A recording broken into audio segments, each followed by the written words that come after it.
Muy buenas noches, feliz sábado. En esta hora vamos a seguir estudiando la Biblia y esta noche la haremos explicando el capítulo 9 de Hebreos. Entonces le digo a nuestro hermano dice que nos tenga una palabra de oración. Sí, vamos a tener unas palabras de oración antes de empezar. Oremos. Amante Padre que estás en los cielos, santificado sea tu nombre. Padre, gracias por esta oportunidad de poder estudiar tu palabra. Pedimos la unción de tu Santo Espíritu y que las personas, tu pueblo que esté viendo este video pueda ser bendecido. Te lo pedimos todo en el nombre de Jesús. Amén. Amén.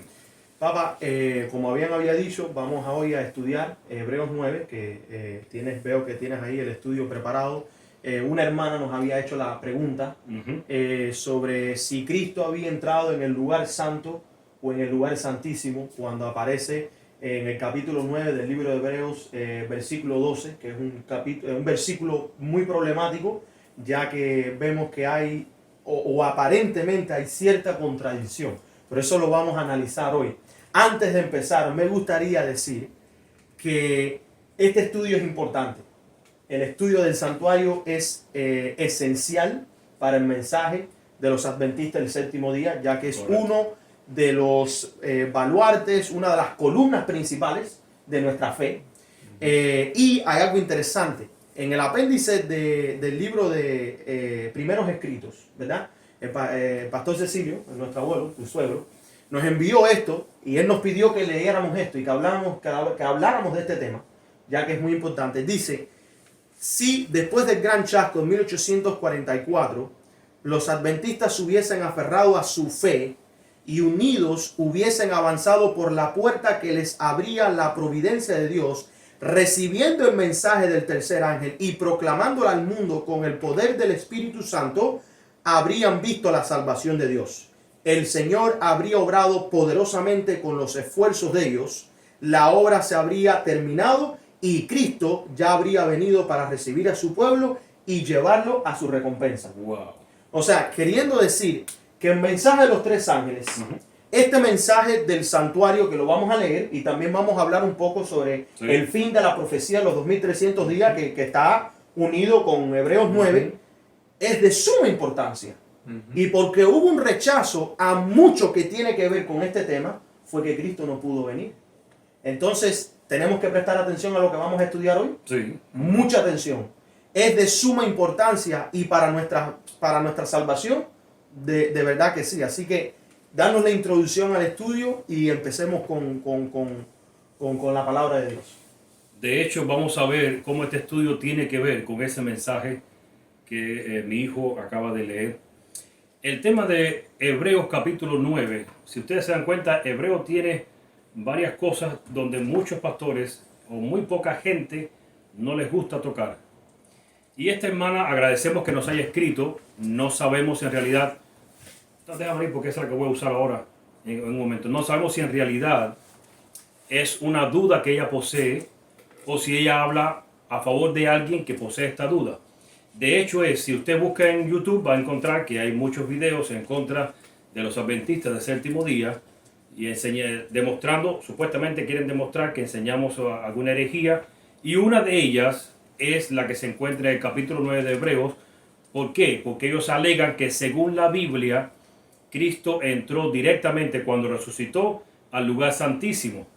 Y los adventistas del séptimo día enseñamos que Cristo pasó al lugar santísimo después del final de la profecía de los 2300 días, tal y como lo declara la palabra de Dios.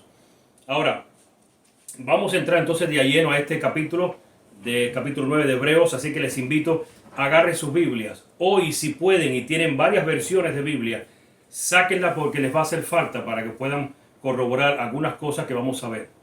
¿Por qué? Porque lo primero que les puedo decir a ustedes es que el principal problema que hay allí es de traducción. Y usted me dirá, ¿pero en qué parte? Bueno, no hemos especificado el versículo. Vamos directamente al versículo 12 de Hebreos capítulo 9. Aquí lo tengo yo, voy a buscarlo. Y se los leo exactamente como está en la Reina Valera del 1960. Y no por sangre de machos cabríos ni de becerros, sino por su propia sangre, entró una vez para siempre en el lugar santísimo, habiendo obtenido eterna redención. Eso es lo que dice la Reina Valera del 60. Pero esto es fácil de poderlo corroborar porque si ustedes vamos a ver la King James, y quiero que lo leas en inglés para los hermanos que saben inglés, sí es exactamente lo que está diciendo y me hace énfasis en la palabra que es fundamental para si es el santuario, el lugar santo o el lugar santísimo. 9.12, Hebreos 9.12. Ustedes pueden buscar en su Biblia, si tienen versión internacional, si tienen alguna versión más antigua de la Reina Valera, verán que no dice igual. Así que el principal problema que vamos a tener aquí es con relación a la traducción de la Biblia. Dime. Así que vamos a ver qué es lo que dice Hebreos 9.12, pero en la versión de King James. Y él tiene también otra versión, En la Reina Valera Gómez. Gómez. La Gómez. Vamos a ver qué dice.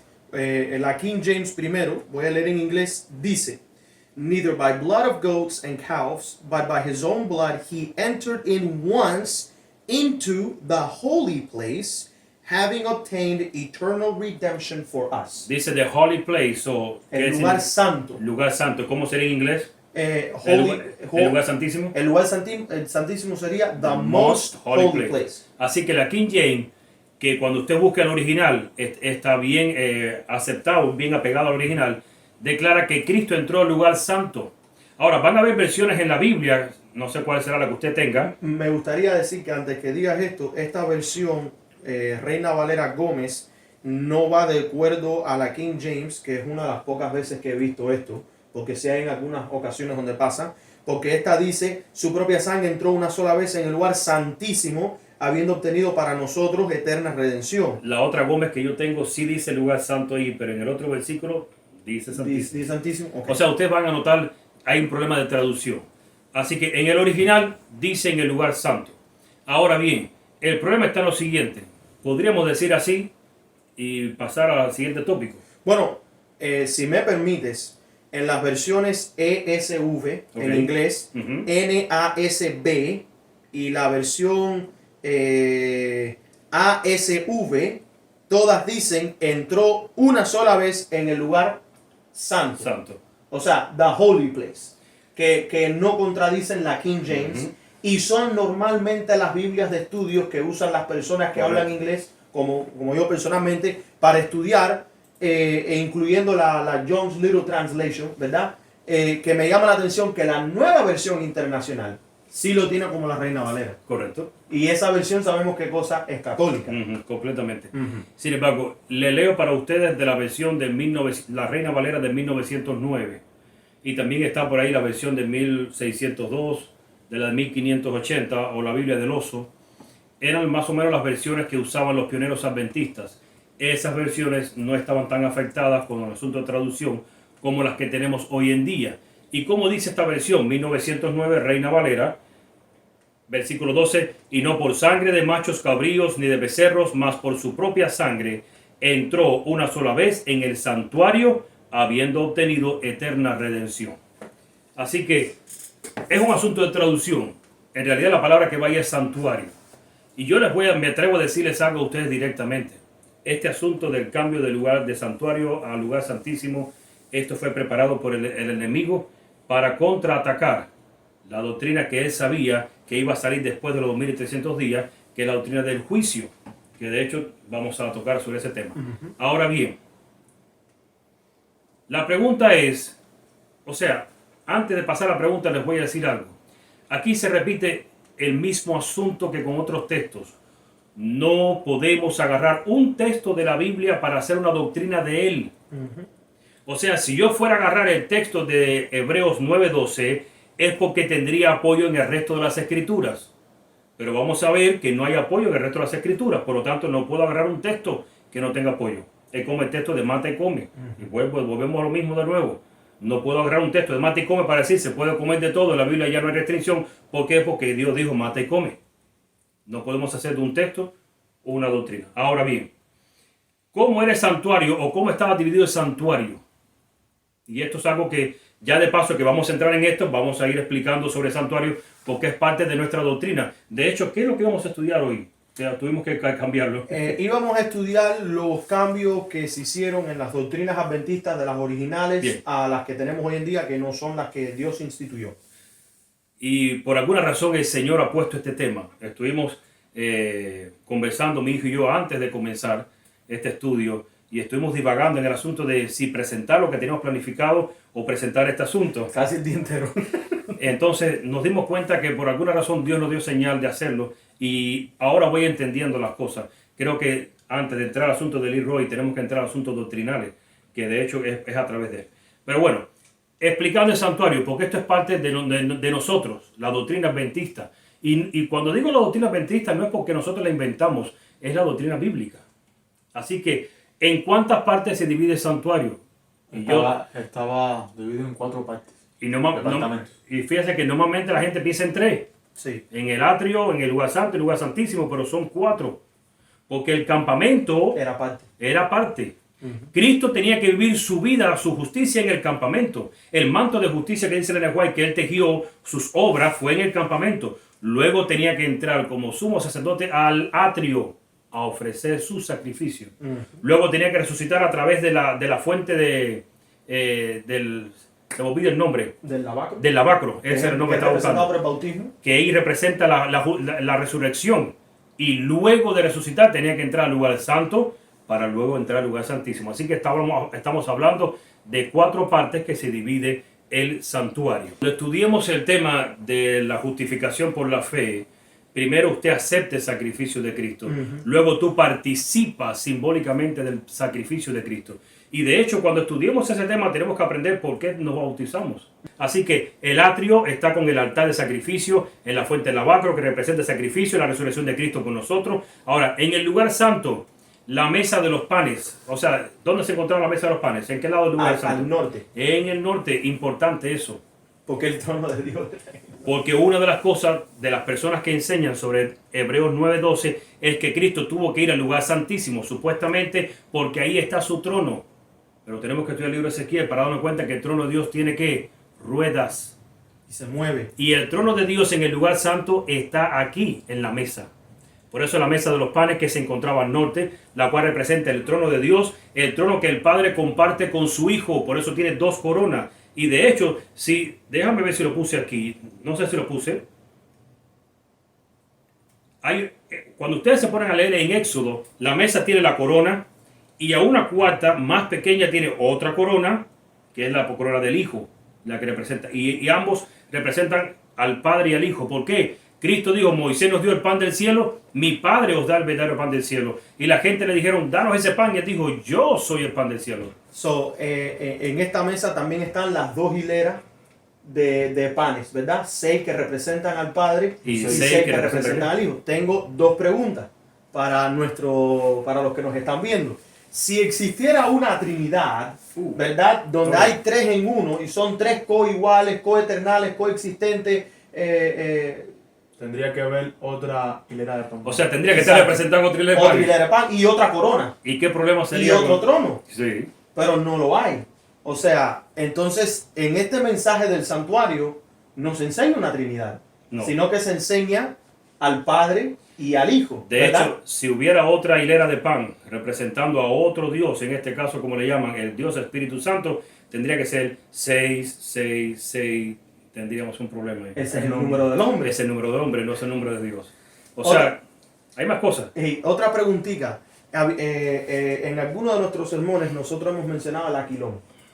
Sí. Y hay muchos hermanos que nos han comentado que no saben lo que es el aquilón. ¿Tú crees que tú en 1 o 2 minuticos puedas explicar bien rapidito lo que es el aquilón? O sea, hemos explicado que los puntos cardinales que nos han enseñado en las escuelas es que el norte queda al frente, el sur detrás, el este y el oeste. Pero en la Biblia el norte queda arriba. El aquilón es justo la parte perpendicular hacia arriba, que es donde está el trono de Dios. Y el sur es hacia abajo, así que a los lados es este y oeste, o el oriente y el occidente. Y eso es parte, por eso es que cuando la Biblia habla que y vi volar por en medio del cielo, ¿de dónde está viniendo? Del norte, del aquilón, o sea, del centro. Del centro de lo que es la parte, por eso la Biblia lo compara a lo que es el mediodía. En Génesis habla sobre lo que es el mediodía y la puesta de sol, porque es justo en el centro. Y por eso es que nosotros tomamos siempre, para poder entender las partes bíblicas, tenemos que tomar cómo fue que Dios creó. Por ejemplo, el día no comenzó a las 12 de la noche. No. El día comienza al atardecer, La puesta de sol. de puesta de sol. De hecho, hay hermanos que hasta que quieren despedir el año, A la medianoche. cosa que nosotros no practicamos, no deberíamos practicar, pero aún así, de contra que lo practicamos igual que el mundo a la medianoche. Si vas a practicarlo, pues al menos practícalo a la puesta de sol, porque es lo que es bíblico, en un sentido. No estoy invitando a nadie a practicar este tipo de fiestas. Estas son cosas paganas y cosas que no edifican y que no son del Señor. Ahí en pantalla vieron una lista de las diferentes veces que la palabra aquilón sí aparece en la Biblia, o sea que no es una palabra inventada por nosotros. Y también en la DRAE, la Real Academia Española, describe que el aquilón es un lugar que queda situado en el norte, ¿verdad? O viento procedente del norte. Que tiene que ver mucho con, en este caso, el lugar santo, porque demuestra dónde queda el verdadero trono de Dios, que queda en el aquilón, queda en el mismo norte. Gracias, eso era todo lo que quería. Así que en el lugar santo vemos que el trono de Dios se encuentra en el lado del norte, donde están las mesas, justo en la posición de las mesas de los panes. Entendemos cuando leemos el libro de Ezequiel que el trono de Dios no está anclado en un lugar, se mueve, tiene ruedas, y esto no hace falta mencionarlo. Eso hasta los no adventistas lo conocen. Tiene ruedas y se mueve, por lo tanto, ¿hay un trono de Dios en el lugar santísimo? Sí, ya lo veremos. Pero aquí estamos hablando del lugar santo. ¿Qué más se encuentra en el lugar santo? Se encuentra el candelabro, que representa a quién. Hay gente que dice al Espíritu Santo. No, el aceite sí. El candelabro representa a Cristo. Yo soy la luz del mundo. Y eso es lo que representa. Y también está dentro del lugar santo lo que es la mesa, el altar del incienso, que muchos creen que está del lado de acá del lugar santo, y hay una cortina y luego el lugar santísimo, pero en la Biblia, de la forma que se describe, el altar del incienso justo queda en el medio, separando ambos lados. La cortina está justo en el medio, está dividiendo ambos lados, y en el medio está el altar del incienso, del lado acá del lugar santo y del lado del lugar santísimo. ¿Por qué? Eso tiene otra explicación, para que puedan entender. Zacarías se asustó cuando el ángel vino a decirle, tu mujer va a dar a luz un hijo. ¿Y por qué se asustó? Porque él estaba oficiando en el momento del juicio. ¿Y qué momento de juicio es ese? Hay un momento de juicio que era a las 6 de la mañana y era el momento cuando se ofrecía incienso. Está el juicio investigativo que se hace una vez al año, que es el Yom Kippur. Pero está la ofrenda del juicio en la mañana, el momento del juicio, que es el momento cuando el sumo sacerdote entra y va directamente al altar del incienso, porque ahí el altar del incienso, ¿qué representa? La justicia de Cristo mezclada con nuestras oraciones. Entonces, esto es explicando cómo funciona el asunto del santuario para que entendamos lo importante que es el altar del incienso. De hecho, las trompetas tienen que ver con el altar del incienso. Correcto. En Apocalipsis 8. Y vemos que es lanzado el altar de incienso. Y aprovechamos esta oportunidad porque sabemos que hay adventistas que han estudiado muy a fondo el libro de Daniel y Apocalipsis, correcto, escrito por Urias Smith. Y aunque el libro de Daniel y Apocalipsis, escrito por Urias Smith, no está mal y tiene muchas verdades, vemos que es una base para nosotros interpretar profecía. Pero hay visiones del espíritu y profecía que aparecen un poco tiempo después que muere Urias Smith, correcto, donde Elena White da un poco más de información sobre ciertos eventos que iban a suceder en el futuro. Y uno de esos es el altar de incienso, que el ángel toma el incenciario y lo tira hacia la tierra y empiezan a caer dice que agarra fuego del altar y lo suma con el incienso y lo lanza. Ahora, tenemos el lugar santísimo. ¿Qué había dentro del lugar santísimo? Estaba el mueble del arca del propiciatorio. ¿Qué había dentro del arca? Ya ustedes deben estar pensando. Bueno, estaba el maná, la vara de Aarón rebeldecida, ¿y qué más? Y los 10 mandamientos. ¿Había otra cosa más dentro del lugar santísimo? Hay hermanos que me dicen no. Y esto se lo busco solamente para que ustedes puedan investigar más. Y la respuesta es sí. Había algo más dentro del lugar santísimo que apenas se habla dentro de la iglesia adventista. Pero los judíos o las personas que son judíos mesiánicos, ellos sí conocen de esto. ¿Y de qué estoy hablando? Deuteronomio capítulo 31, versículos del 24 al 26. Vamos a ver qué más había dentro del lugar santísimo. Y cuando acabó Moisés de escribir las palabras de esta ley en un libro hasta concluirse, y en el contexto está hablando de lo que nosotros conocemos como la Torá, dice el 25, dio órdenes a Moisés a los levitas que llevaban el arca del pacto de Jehová diciendo, tomad este libro de la ley y ponedlo al lado del arca del pacto de Jehová vuestro Dios, y esté allí por testigo contra ti. Quiere decir que la Torá estará, muchas cosas de la Torá estarán vigentes para nosotros. Hay cosas de salud que no vivimos en tiendas ni vivimos en el desierto. Ni se aplican porque no estamos. No se aplican como tal. El principio sí, pero no se aplica como tal. Pero habrán otras cosas que todavía que estarán vigentes para nosotros, sí. Eso es otro tema. Sí. Así que, ¿qué representa el lugar santísimo? La obra de juicio que desempeña Jesús por la humanidad. La obra de juicio. ¿Y qué desempeña el lugar santo? Es la obra de intercesión por Cristo. Tenemos que estudiar más adelante cuando Cristo le dijo, voy pues a preparar lugar para vosotros. Juan 14. ¿Y cómo es eso? ¿Qué iba a hacer Cristo? ¿Construir casas? No, porque después le dijo, en la casa de mi Padre muchas moradas hay. Así que cuando Cristo dijo, voy pues a preparar lugar para vosotros, no se estaba refiriendo a casas, se estaba refiriendo a algo que tenía que hacer. Cristo tenía que interceder por nosotros en el lugar santo. Con los panes, manteniendo su palabra viva en nosotros. Con la luz, manteniendo su espíritu vivo dentro de nosotros. Y con el incienso, intercediendo por nuestras oraciones para que puedan ser llevadas al trono de la gracia. Hay algo que Cristo está haciendo por ti y por mí ahora mismo. Y ese es el proceso completo hasta el lugar santísimo. Ahora bien, es importante seguir a Jesús en su obra en el santuario. ¿Por qué le hemos presentado esto? Porque si seguimos a Jesús en su obra en el santuario, nos vamos a dar cuenta que aparentemente, Hebreos 9:12, Cristo ha saltado un departamento. O sea, del atrio, ¡pum!, cruzó directo al lugar santísimo. Así mismo es. Entonces la obra que tenía que hacer en el lugar santo no la hizo. Por eso estamos tocando el tema del santuario, para que entendamos cómo funciona. Porque si esto fuera cierto, Cristo estaría dejando de cumplir algo, una labor importante en nosotros. Así que, en Apocalipsis 1, capítulo 1, versículos 4 y 5, podemos encontrar dónde está Cristo. ¿Qué hizo? ¿Qué fue lo que pasó con Cristo? Porque nosotros no podemos usar solamente a Hebreos 9, y sí lo voy a poder usar más tarde cuando expliquemos más. Pero nosotros tenemos que buscar en la Biblia otras explicaciones para poder entender un texto. Ojo con ese asunto. Ahora, ¿qué pasa con Apocalipsis 1, 4 y 5? Vamos a ver. Dice, Juan a las 7 iglesias que están en Asia, gracia y paz a vosotros, del que es, y que era, y que ha de venir, y de los 7 espíritus que están delante de su trono, y de Jesucristo, el testigo fiel. Ahora menciona varios títulos.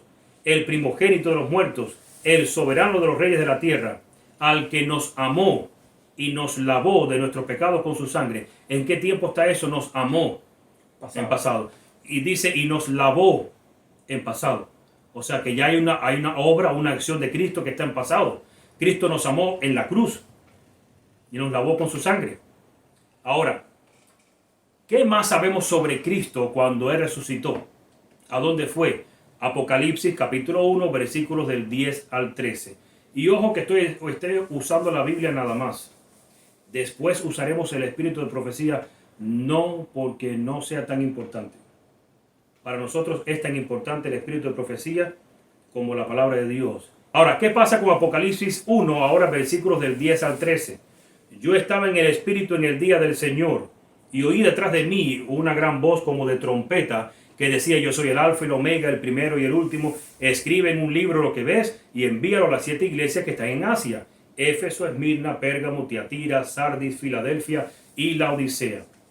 Y me volví para ver la voz que hablaba conmigo, y vuelto vi 7 candeleros de oro. ¿Y quién estaba bien en el versículo 13? Delante de los 7 candeleros de oro. Y en medio de los 7 candeleros, a un semejante al Hijo del Hombre, vestido en una ropa que llegaba hasta los pies, y ceñido por el pecho con un cinto de oro. Bien, esto es clave, porque quien está es el Hijo del Hombre, es Cristo, frente al candelero. ¿Y dónde está el candelabro? Lugar santo. Pero aún más, para poder determinar que sí estaba en ese lugar santo y no estaba frente a otro candelabro, de hecho no existe otro candelero o otro candelabro, dice algo más: y vestido de una ropa que llegaba hasta los pies y ceñido por el pecho con un cinto de oro. Esa vestimenta pertenecía al sumo sacerdote. So, aquí se está viendo a Cristo como sumo sacerdote. Y así está, y está en el lugar santo. Ahora bien, no obstante, en el mismo libro Apocalipsis nos dice cuándo fue que Cristo llegó al lugar santo. Si vamos entonces a Apocalipsis capítulo 5, versículos del 5 al 8. De hecho, si usted va a Apocalipsis capítulo 4, yo no lo voy a tocar aquí, pero ustedes van a ver que entra en la escena, hay un trono, está el Padre, los 24 ancianos, los 4 seres vivientes, y no hay más nadie. Y luego está Juan frente a ellos. Y ahora el Padre tiene un libro en la mano y no aparece quién sea digno de abrir el libro, y no es porque el Padre no era digno, eso lo explicamos la otra vez, es porque el libro tenía que abrirlo un hombre. Y por eso no salió nadie en la tierra, ni en los ángeles, pero porque tenía que ser un hombre divino humano. Y esa mezcla, los ángeles no podían porque eran divinos solamente, los hombres no podían porque eran humanos solamente. Tenía que ser un hombre divino y humano. Que por eso vemos que Juan estaba llorando. Y Juan llora porque era importante lo que estaba ahí. De ese libro depende de la vida de nosotros. Y si no se abría, no se podía ejecutar nuestra salvación. Entonces el asunto es que ahora le dice uno de los 24 ancianos, de hecho este es otro tema que hay que tocar porque hay personas que están confundidos con los 24 ancianos. Sí, hay mucho que hablar. Que creen que son hombres. Uno de los 24 ancianos le dice a Juan, no llores, aquí está el león, el de la tribu de Judá, el Cordero de Dios. Y ahora leemos el 5. Y dice, y uno de los ancianos me dijo, no llores, he aquí que el león de la tribu de Judá, la raíz de David, ha vencido para abrir el libro y desatar sus 7 sellos. Y miré y vi que en medio del trono y de los 4 seres vivientes y en medio de los ancianos estaba en pie un cordero como inmolado que tenía 7 cuernos y 7 ojos, los cuales son los 7 espíritus de Dios enviados por la tierra. Y vino y tomó el libro de la mano derecha del que estaba sentado en el trono, y cuando hubo tomado el libro, los 4 seres vivientes, los 24 ancianos, se postraron delante del cordero. Todos tenían arpas y copas de oro llenas de incienso, que son las oraciones de los santos. Wow, profundo. Así que cuando Cristo llega ante el Padre, y Él no pudo llegar al lugar santísimo. ¿Sabes por qué? Porque en el lugar santo se presenta la justicia de la persona cuando viene a traerle su ofrenda. Si yo traía mi ofrenda por mi pecado, yo degollaba el cordero afuera. Pero ahora el sumo sacerdote trae la sangre, no mía, por supuesto, la del cordero, que representa la sangre de Cristo, y tenía que entrar en el lugar santo a presentar la ofrenda. Y la ofrenda que este hombre ha presentado no fue su sangre ni su justicia, fue la sangre del Cordero de Dios. Y eso tenía que ser Cristo. Por lo tanto, Cristo no puede entrar del atrio directamente al lugar santísimo. Me gustaría decir 2 cosas. Número 1, bien rapidito. En Apocalipsis 5, en el versículo 6, cuando habla de los 7 ojos, que son los 7 espíritus, para aquellos que quieran entender qué son esos 7 espíritus, tienen de tarea leer Isaías capítulo 11. Capítulo 11. No diremos más. Disfrútenlo. Muy precioso. Segundo, hablando con un amigo, ¿verdad?, que tenemos en común nosotros, él nos estaba hablando del santuario y nos dibujó el santuario de una forma muy impresionante. Aquí en la tierra la tenemos todo en forma horizontal, ¿verdad? Prepárense porque es que esta cosa yo sé que les va a golpear la mente. Pero les va a ayudar a entender mejor. Sí. Lo vemos horizontal, ¿verdad? Pero cuando nosotros vemos el santuario celestial, desde la perspectiva de abajo hacia arriba, lo vemos ahora vertical, ¿verdad? El sacrificio sucedió en la tierra. Aquí está el sacrificio y el campamento, ¿verdad? Y el campamento. El atrio y el campamento. Está aquí en la tierra. Después viene el segundo cielo, que es el firmamento, que es el lugar santo, donde se encontraba el trono de Dios. Y nosotros vamos a leer cómo es que Dios en una silla, en un trono con ruedas, un carro con ruedas, es movido al lugar santísimo. Y entonces pues viene el lugar santísimo, ¿verdad?, que queda exactamente donde se encuentra el trono de Dios, que está encima del lugar santísimo. Y le dicen, en inglés se le llama el mercy seat. Mercy seat, es muy importante. El asiento de la misericordia, que está encima de la mesa de propiciar. Lo que es el arca de propiciatorio. Ahí está. O sea, el hecho es que si ustedes lo pueden ver en sus mentes o dibujar en un papel, ¿verdad? En la tierra lo tenemos a nivel horizontal, paso por paso, hasta el lugar santísimo. A nivel bíblico espiritual está a nivel vertical. Si ustedes se lo pueden imaginar o dibujar, ¿verdad? O sea, tenemos el primer nivel, el segundo nivel, el tercer nivel. La gente dirá, ¿de dónde tú sacaste esa idea tan diferente? Bueno, la Biblia nos dice que el mismo Pablo, ¿verdad?, fue llevado en visión al tercer cielo. ¿Ok? Ahora, ¿dónde queda el primer cielo? Bueno, de acuerdo a las Sagradas Escrituras, El primer cielo es nuestro cielo, que es donde están las aves, donde se pusieron las lumbreras, ¿verdad? Donde está el sol, la luna, las estrellas. Y entonces el segundo cielo se le hace referencia como al firmamento o el mar de cristal que se menciona en Apocalipsis. Y que dice la Biblia y el Espíritu de Profecía que cuando el Señor venga, subiremos en su nube por 7 días, pero no hasta su trono directamente, sino hasta ese firmamento, ese mar de cristal, donde a partir de ahí llegaremos marchando a la a la santa ciudad. Y bueno, el tercer cielo ya sería el trono de Dios, la Santa Jerusalén. Esto lo hacemos para estimularlos para que estudien un poco más. Yo sé que muchos de ustedes estarán diciendo, ¿what? ¿Es qué? Pero no se preocupen. Hay que profundizar, pero o sea, mucho más. Me gustó hablar de eso porque si lo vemos físicamente, aquellos que dicen que Hebreos 9, que lo vamos a ver ahora, que dicen, no, porque mira, Cristo entró directo al lugar santísimo, no hace sentido porque te estás saltando. Si lo ves horizontal, te saltaste un departamento. Y si lo ves vertical, pasaste primero por dónde. O sea, no hay forma que tú llegues al lugar santísimo sin primeramente pasar por el lugar santo. Gracias, es un detalle importante. No hay otra puerta para el lugar santísimo. Es a través del lugar santo. Ahí está. Y el sumo sacerdote no podía llegar al lugar santísimo si no pasaba primero por el lugar santo. Así que, ahora, vamos a Hebreos 9.1. ¿Por qué? Porque yo siempre digo esto. Tenemos que ponernos en los zapatos o en el lugar de los hermanos que quizás no conocen mucho sobre el asunto de lo que es el original, el Strong en hebreo y en griego, etcétera, etcétera. Y tenemos hermanos no adventistas que no tienen el espíritu de profecía. Entonces tenemos que explicar bíblicamente primero, y lo hago por amor a estos hermanos, no porque no considero el espíritu de profecía como algo importante o algo secundario, lo hacemos así para que bíblicamente estos hermanos puedan entender y se puedan dar cuenta si hay un error de traducción, que aunque ellos lo desconozcan, pero se van a dar cuenta en el sentido del estudio, en el contexto de este capítulo. Así que entremos ahora en Hebreos 9, versículo 1. Ahora bien, vamos a leer. Aún el primer pacto tenía ordenanzas de culto y un santuario terrenal. Y ahí está diciendo que el primer pacto tenía ordenanzas y un santuario terrenal. Y ahora el autor de Hebreos, Pablo, va a seguir explicando sobre este asunto. ¿De cuál primer pacto está hablando el autor de Hebreos? De lo que Dios le entregó a Moisés. Le entregó ordenanzas y un tabernáculo terrenal que simboliza o era similar al que está en el cielo. O sea, que lo que nosotros estamos leyendo ahora en este primer versículo es una explicación del proceso en el santuario. Correcto. Que Pablo se la está explicando a la persona porque al final necesita explicar en qué papel juega Cristo en esta explicación. Wow, perfecto. Así que versículo 2. Porque el tabernáculo, y escuchen bien el lenguaje que usa Pablo. El tabernáculo está dispuesto así, en la primera parte, llamada el lugar santo, que es lo que se le llama, en los judíos le llaman muchas veces el primer tabernáculo. Estaban el candelabro, la mesa y los panes de la propiciación. Él está explicando los detalles, los muebles que se encontraban en el lugar santo. Así que este lugar santo, esta palabra viene del Strong griego 39, que es Hagión o Haya, para lugar santo. Pero ahora seguimos para encontrar la diferencia entre lugar santo y lugar santísimo. Hebreos 9, ahora versículos del 3 al 5. Tras el segundo velo estaba la parte del tabernáculo llamada el lugar santísimo.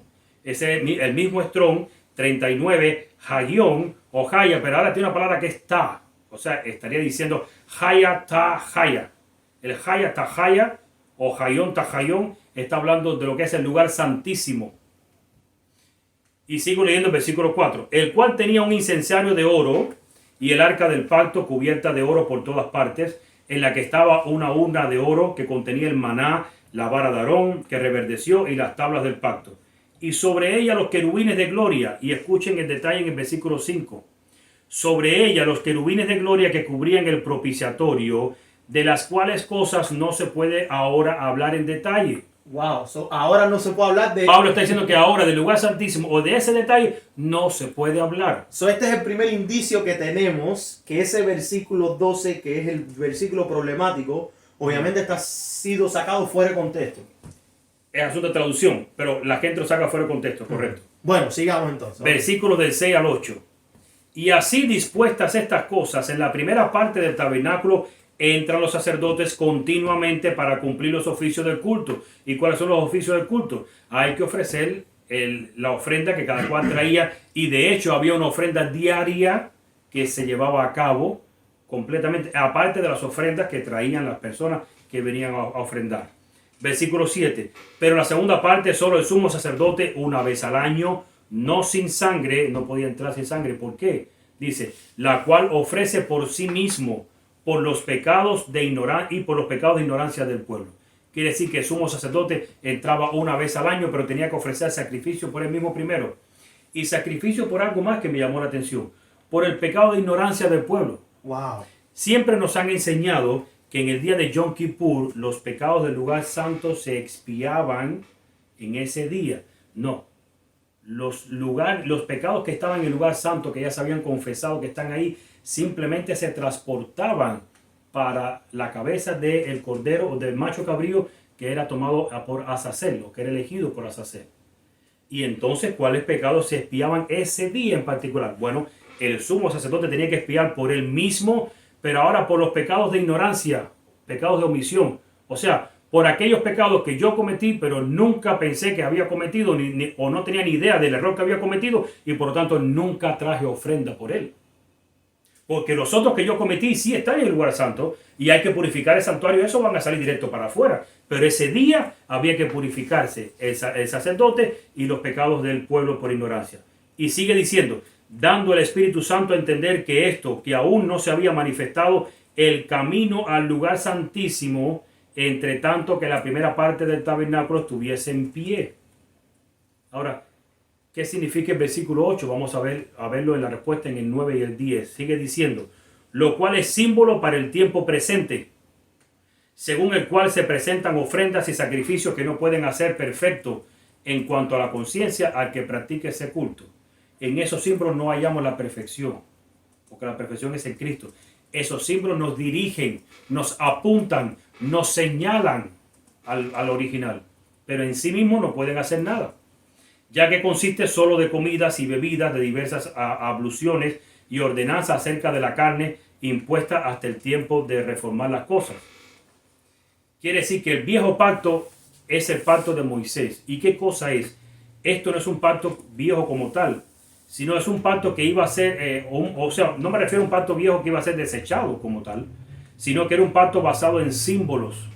Este pacto se iba a revelar cuando llegara el verdadero símbolo, el verdadero cordero, el verdadero sumo sacerdote. Y ahora Pablo le está explicando a ellos todo cómo funciona el santuario, lo que representan esas ofrendas, porque ahora va a entrar en apogeo. Versículo 11.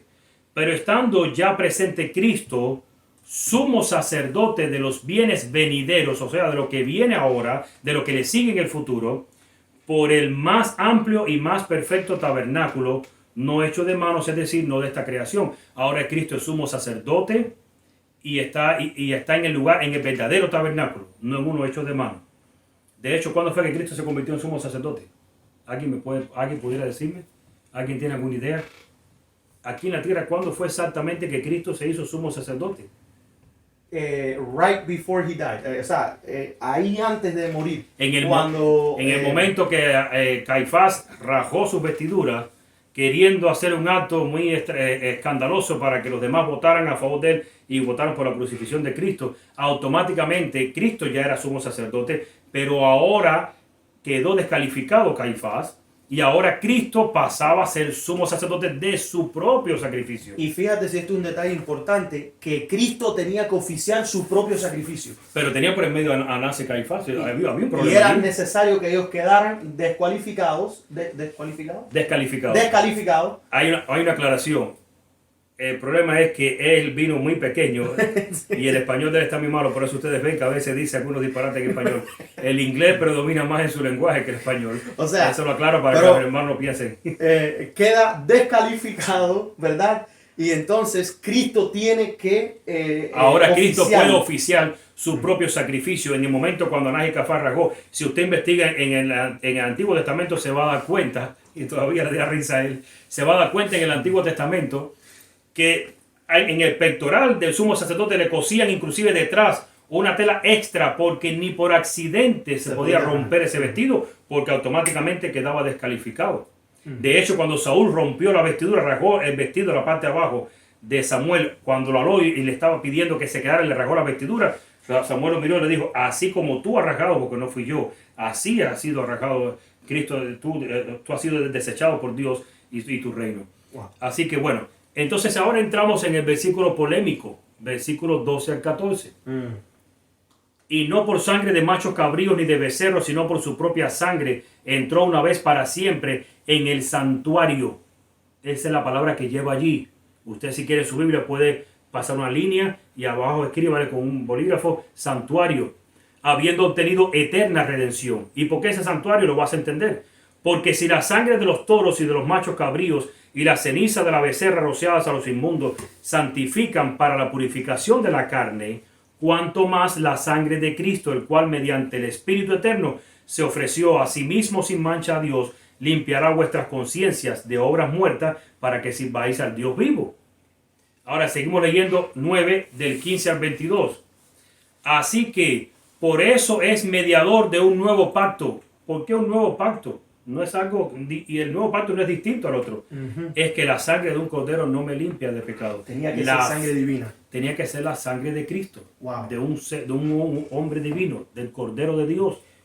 Esta cosa del pacto que algunos cristianos e incluso hasta adventistas modernos están diciendo que existen dos pactos y que los dos son diferentes y que no tienen nada que ver. Esto es un error, porque el pacto antiguo simplemente era un símbolo de que iba a ser. Mencionaste la palabra clave. La traducción la dice en viejo y por lo tanto nosotros tenemos tendencia a pensar que viejo es obsoleto. O sea, yo ahorita quedaré obsoleto. No. Es pacto antiguo, porque ese es lo primero que Dios hizo. De hecho, el pacto de Jesús no es nuevo, porque lo que Jesús quería lograr era como estaba al principio. ¿Al principio cómo? Con Adán y Eva. ¿Dónde estaba la ley? En el corazón. ¿Dónde Dios quería poner su ley? Con Cristo, en el corazón. Moisés no decía, hoy te circuncidas el prepucio, pero mañana te vas a circuncidar el corazón. Y Pablo declaró, ya no nos circuncidamos el prepucio, ahora el bautismo es nuestra circuncisión. Esto también explica por qué fue cuando Moisés le pegó a la piedra la segunda vez, en vez de hablarle, la palabra dice de que el pueblo entendió que lo que hizo Moisés estuvo mal, porque ellos entendían esto mismo, de que él estaba cambiándole el significado al pacto. Y ese fue el pecado de Moisés. Wow. Muchos no entienden por qué Dios no permitió que Moisés entrara. Moisés distorsionó el plan de salvación en ese momento de ira. En otro estudio estudiaremos sobre eso. Pero espérate, vamos a hacer ojo.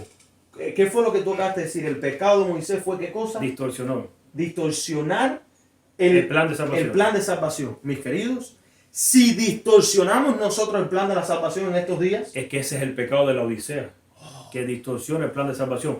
El liderazgo de la iglesia, hermano, siento mucho por aquellos que se molesten, no deberían ofenderse. La verdad es la verdad, aunque duela. El liderazgo de la iglesia está distorsionando el plan de salvación en las mentes de nuestros hermanos. Por eso es que vamos a entender esa cita del Espíritu y Profecía, donde dice Ellen White que la iglesia está lista para morir, está débil y sufriendo porque el enemigo de las almas ha puesto una influencia desalentadora y es quitar a Cristo como su consolador. O sea, están cambiando ellos el significado, lo que es específicamente la salvación del pueblo de Dios. Hay una gran advertencia entonces para estos líderes. ¿Qué se quiso hacer con relación al versículo? Cambiar el significado de lo que está haciendo Cristo. Es lo mismo. A poner que se fue directo al lugar santísimo. Así que, versículos 15 y 16. Así que por eso es mediador de un nuevo pacto, para que interviniendo muerte para la remisión de las transgresiones que había bajo el primer pacto, los llamados reciban la promesa de la herencia eterna. Wow. Porque donde hay testamento es necesario que intervenga muerte del testador. Y ahora Pablo está hablando de Cristo. O sea, para poder recibir el testamento tiene que haber muerte del testador. Sí. Versículo 17. Porque el testamento con la muerte se confirma, pues no es válido entre tanto que el testador vive. De donde ni aún el primer pacto fue instituido sin sangre. O sea, quiere decir que el primer pacto fue instituido sin sangre. Dice 19, porque habiendo anunciado Moisés todos los mandamientos de la ley a todo el pueblo, tomó la sangre de los becerros y de los machos cabríos con agua, lana escarlata e hisopo, y roció el mismo libro y también a todo el pueblo, diciendo, esta es la sangre del pacto que Dios os ha mandado. Y además de esto, roció también con la sangre el tabernáculo y todos los vasos del ministerio. y casi todo es purificado. Y casi todo es purificado según la ley con sangre, y sin derramamiento de sangre no se hace remisión de pecado. Inclusive para que entiendan y conozcamos un poquito más de detalle qué significa el versículo 21 cuando dice el tabernáculo, roció el tabernáculo y todos los vasos del ministerio. Si ustedes van al libro de Éxodo capítulo 25 van a encontrar que en la mesa donde estaban los panes, no solamente estaban los panes. ¿Por qué? Porque no hay ofrenda sin libación, sin sangre. Y entonces en la mesa que había, y se los leo para que ustedes estudien, dice, versículo 23 del capítulo 25 de Éxodo, ustedes lo tienen en pantalla. Harás asimismo una mesa de madera de acacia, su longitud será de 2 codos y de 1 codo su anchura y su altura de codo y medio. Y en el 24 dice que cubrirás de oro puro y la cornisa de oro. 25, le harás también una moldura alrededor de 1 palmo menor de anchura y harás a la moldura o una cornisa de oro alrededor. O sea, otra corona más. Y le harás 4 anillos de oro, las cuales pondrás en las 4 esquinas que corresponden a sus 4 patas. Los anillos estarán debajo de la moldura para lugares de las varas para llevar a la mesa. Porque de hecho las mesas no las podía tocar nadie. Los muebles había que atravesar una vara por los anillos, luego cargarlo en el hombro y transportarlo. Harás las varas de madera de acacia y las cubrirás de oro y con ellas serán llevadas a la mesa. 29. Harás también sus platos, sus cucharas, sus cubiertas, sus tazones con que se libará. De oro fino los harás. Ahí estaban los utensilios para la libación. O sea, en el recipiente que el sumo sacerdote traía la sangre hacia adentro, ese recipiente pertenecía a la mesa y se guardaba debajo. Eso es algo que lo encontré para que tengamos un conocimiento un poco más amplio sobre este asunto. Ahora, Cristo vino a purificar el santuario, así como lo hizo Moisés con el santuario terrenal. Moisés agarró el becerro, agarró todos esos animales y empezó a asperjar la sangre al pueblo, al libro de la ley, al tabernáculo por fuera. Pero ahora Cristo viene con su sangre a santificar todo el santuario. Ahora Hebreos 9, 23 al 26. Y aquí en Hebreos 9, 23 al 26 vamos a encontrar otra cosa también. Dice el versículo 23. Fue pues necesario que la figura de las cosas celestiales fuesen purificadas así, pero las cosas celestiales mismas con mejores sacrificios que estos. Porque no entró Cristo en el santuario hecho de mano, figura del verdadero, sino en el cielo mismo, para presentarse ahora por nosotros ante Dios. Y versículo 25, y no para ofrecer muchas veces como entra el sumo sacerdote en el lugar santísimo, cada año con sangre ajena. Y la pregunta mía es, ¿entraba muchas veces el sumo sacerdote cada año al lugar santísimo? No, entraba una sola vez. Aquí está la palabra mal traducida, es santuario. El sumo sacerdote sí entraba muchas veces al lugar santo durante el año, pero no entraba muchas veces durante el año en el lugar santísimo, solo una vez. Por lo tanto, te das cuenta cuando tú conoces la función del santuario que este texto también tiene una mala traducción. No solamente es 9:12 para aquella la hermana que nos dijo, también el 25 tiene la traducción mal. Si vas a la Biblia, yo tengo la Biblia de 1909 que se la leí, dice santuario. La King James que él tiene dice santuario. ¿Por qué? Porque vuelvo a repetir, y no para ofrecerse muchas veces como entra el sumo sacerdote en el lugar santísimo cada año con sangre ajena. No entraba muchas veces al lugar santísimo, pero sí entraba muchas veces al lugar santo cada año. Y el versículo 26, de otra manera le hubiera sido necesario padecer muchas veces desde el principio del mundo, pero ahora en la consumación de los siglos se presentó una vez para siempre por el sacrificio de sí mismo para quitar de en medio el pecado. Quiere decir que no es que Cristo, como se ofreció una vez, pues entró directamente al lugar santísimo. No, es que Cristo ya no tiene que estar entrando todos los días con la sangre de un cordero por el pecado de Giésel, ni por el pecado mío, ni por el pecado de Abián. No, su sangre es una vez y ese es suficiente para toda una vida. Desde Adán, que murió creyendo en esa sangre y no la vio, lo que veía era un cordero, hasta los últimos días, la última persona justa que vaya a morir o que vaya a quedar salva. Entonces, lo que se está refiriendo aquí es que Cristo, su sangre se dio una sola vez. No hubo que sacrificarse, como dice el versículo 26. De otra manera le hubiera sido necesario padecer muchas veces desde el principio del mundo. Y no fue así. Con una sola sangre, Él entró una sola vez al lugar santo ofició por todos los pecados de todo el mundo, preparó un lugar para nosotros allí, que lo estudiaremos más adelante exactamente a qué se refiere, y luego pasó al lugar santísimo en 1844, después de la profecía de los 1300 días. Hay hermanos que dicen, no me hables de esa profecía, háblame de Hebreos. No te puedo hablar de Hebreos si no te hablo de Apocalipsis, hermano. Y no podemos hablar de Apocalipsis si no hablamos de Daniel 8:14, el final de los 2300 días. Así que no me pidas que no me limites a la hora de explicarte un texto a un solo libro de la Biblia. Porque es que la Biblia es una cadena. Claro, La Biblia por es una eso cadena. Dios permitió que en el canon bíblico estuviera compuesto de varios escritores que hablan de lo mismo. Ahora, ¿cómo te das cuenta si hay un error? Bueno, cuando en este versículo dice algo distinto al resto de las escrituras, tú que no conoces mucho del original tienes que darte cuenta, aquí hay un error. Y el primer error es, como yo he aprendido en otra parte de las escrituras cómo funciona el santuario, esta palabrita del lugar santísimo aquí no me encaja, no me hace, no lo guardo. De acuerdo al estudio, una vez más aprovechamos la oportunidad para resaltar que para entender un texto en la Biblia tenemos que leer el contexto, ¿verdad? Y obviamente no lo vamos a hacer hoy, pero si ustedes leen a Hebreos capítulo 8 y Hebreos capítulo 10, van a entender el contexto del 9. el 9, y todo tiene que ver con la obra en el lugar santo, ¿verdad? Y el proceso que lleva del lugar santo al lugar santísimo. Dos preguntas. En el capítulo 9 de Hebreos, ¿en alguna parte dice en qué año o en qué momento fue que Cristo entró en el lugar santísimo? No. ¿En alguna parte dice el día, la fecha y la hora que Cristo entró en el lugar santísimo? No. Ahora, ¿lo podemos ver nosotros en otras partes de la Biblia? Sí. Sí podemos, pero no está en Hebreos 9. Y por eso muchos ya dan por contado, por hecho, de que si dice ahí lugar santísimo, ya entró. Es verdad. Y de hecho, miren, fíjense, este tema parece sencillo, pero tenemos miembros de la familia que escucharon este asunto por alguien allí en internet. Y hoy en día, una de las cosas que la persona presenta es que eso de 1844 es un fraude, porque Cristo no entró en 1844 en el lugar santísimo, entró desde que resucitó y se fue al cielo, lo dice la Biblia. Y termino el libro de Hebreos capítulo 9, dice, y de la manera que está establecido para los hombres que mueran una sola vez, y después de esto el juicio, así también Cristo fue ofrecido una sola vez para llevar los pecados de muchos. ¿Y dónde es que Cristo lleva los pecados de muchos? En el lugar santo, porque se entra la sangre con el pecado ahí adentro. Y se presentaba frente al altar del incienso, y el sumo sacerdote mojaba la sangre, los cuernos de los 4 cuernos que estaban en el altar del incienso, y luego esa sangre era echada para atrás en el altar de sacrificio.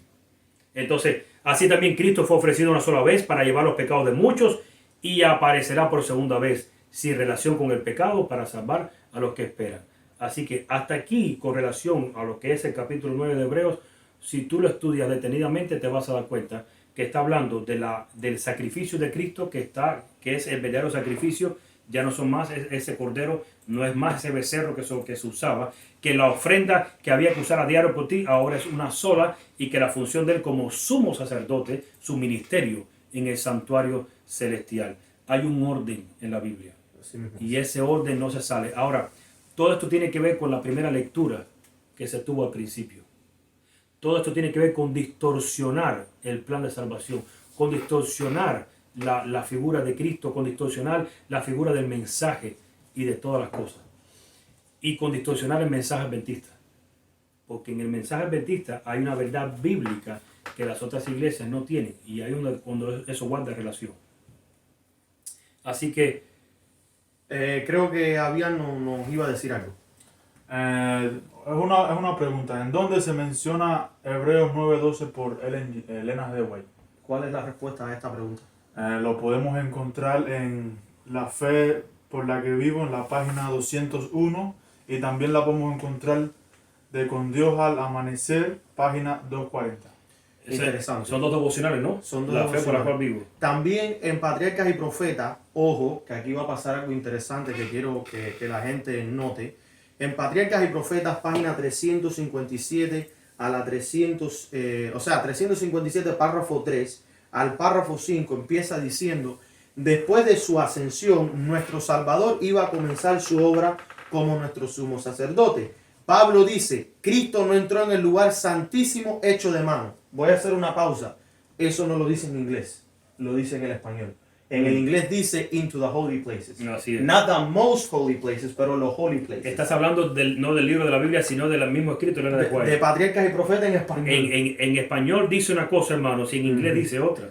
Y esta no es la primera vez que encontramos este asunto. Yo no sé si específicamente la culpa de esto sea de la traducción que le hicieron en el estate de Ellen G. White o si tiene que ver con el aparato de Google Translate, porque yo estoy aquí en la página web de Ellen G. White y a mí me sale en español porque automáticamente me lo traduce, ¿ves? Algunas veces. Pero el hecho es que eso no está en el original en inglés porque lo busqué y no está en el original en inglés. Sigue diciendo, sino en el cielo mismo para presentarse ahora en la presencia de Dios por nosotros. Y ella cita Hebreos 9:24, que fue el que acabaste de leer. Así como el ministerio de Cristo iba a consistir en dos grandes divisiones, cada uno ocupando un periodo de tiempo y teniendo un lugar distintivo en el santuario celestial, así el ministerio típico consistía en dos divisiones, al servicio diario y al anual. Y para cada uno un departamento de él se dedicó el tabernáculo. Así como Cristo en su ascensión apareció en la presencia de Dios para alegar su sangre a favor de los creyentes penitentes, así el sacerdote en el ministerio diario rociaba la sangre del sacrificio en el lugar santo. Correcto. A favor del pecador. Hace sentido que está hablando del lugar santo, no santísimo. Correcto. Sigue diciendo, la sangre de Cristo, si bien debía liberar el pecador arrepentido de la condenación de la ley, no debía cancelar el pecado, quedaría registrado en el santuario hasta la expiación final.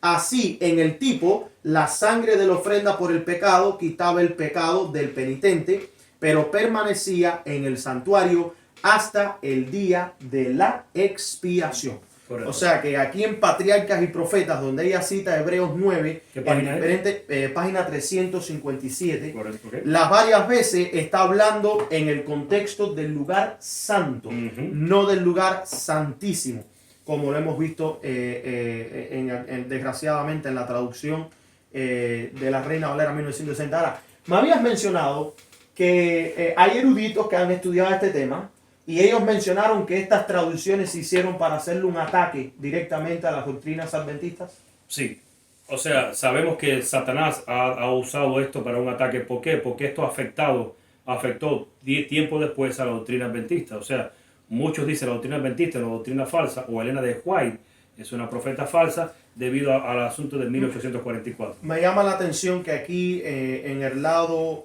noreste de los Estados Unidos, donde nosotros vivimos, se le dice en inglés Bible Belt, le dicen el cinturón de la Biblia.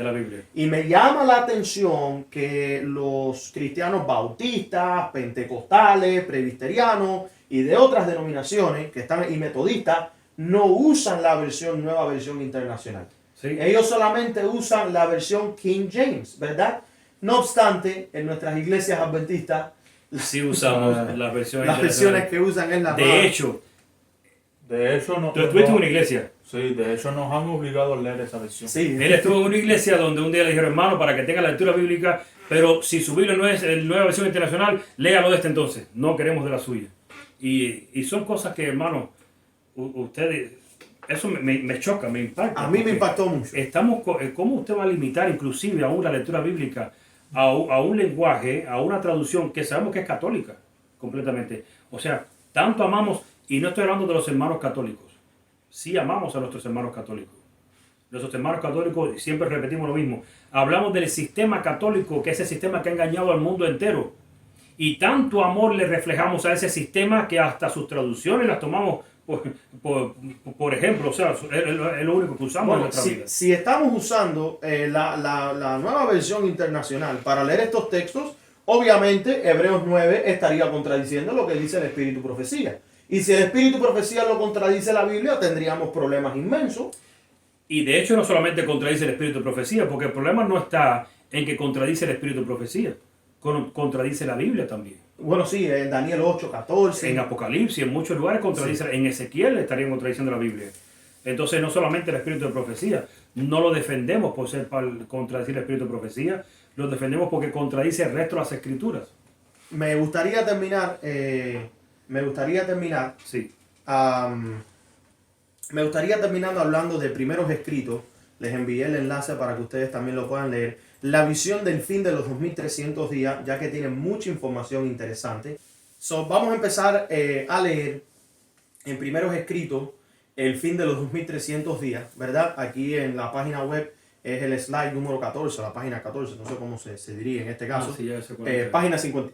¿Esta es una cosa? Perdón, creo que sí, página 54. Ok, ahora, esto lo vamos a leer cuando estabas leyendo los primeros versículos de Hebreos 9, ¿verdad? Salimos de la parte hablando del lugar santo, de aquí es donde sale esta visión, del lugar santo, ¿verdad? Y me llama la atención porque tú estás hablando del trono, de los dos panes, de las dos coronas, etcétera, etcétera. Y así es como empieza la visión que tuvo Elena G. de White sobre el fin de los 2300 días, que tiene que ver con la explicación que estábamos leyendo. Correcto. En Hebreos 9. Dice el primer párrafo que vi un trono y sobre él se sentaban el Padre y el Hijo. Ahora, alguna gente cree que el trono es para asiento, y no es así. El trono es donde está el asiento del rey, de la reina y del príncipe y todos los que sean parte Sí, el trono no es la silla como tal. Exacto. Es el lugar. Es como decir el púlpito en la iglesia, ¿verdad?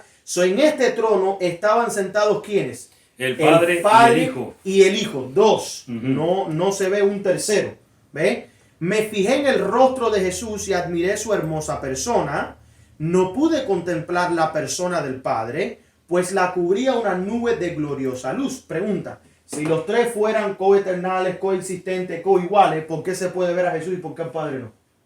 Interesante, ¿eh? Bueno, seguimos leyendo. Pregunté a Jesús si su Padre tenía forma como él. Correcto.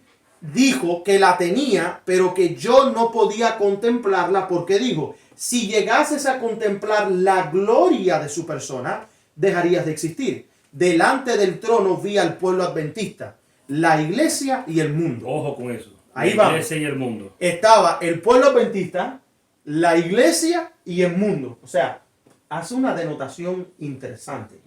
Porque normalmente la gente habla de la iglesia como el barco del cual no debemos de abandonar.